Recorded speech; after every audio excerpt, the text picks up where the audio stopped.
السلام علیکم۔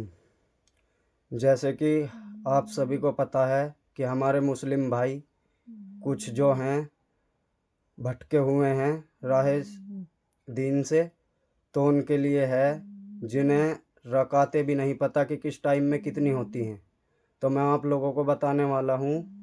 فجر میں 4 رکعت ہوتی ہیں، 2 سنت جو امام صاحب سے پہلے پڑھنی ہیں اور 2 فرض جو امام صاحب کے پیچھے پڑھنی ہیں۔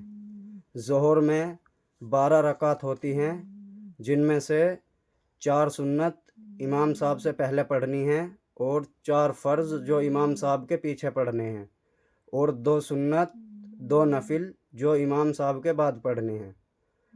عصر میں 8 رکعت ہوتی ہیں، جن میں سے 4 سنت امام صاحب سے پہلے پڑھ لو تو نفع بہت اور نہ پڑھو تو نقصان کچھ نہیں، اور 4 فرض جو امام صاحب کے پیچھے پڑھنے ہیں۔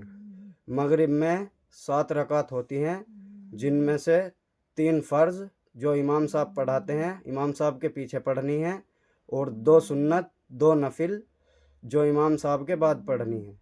عشاء میں 17 رکعت ہوتی ہیں، جن میں سے 4 سنت امام صاحب سے پہلے ہیں اور 4 فرض جو امام صاحب کے پیچھے پڑھنے ہیں، 2 سنت 2 نفل 3 وتر 2 نفل جو امام صاحب کے بعد پڑھنے ہیں۔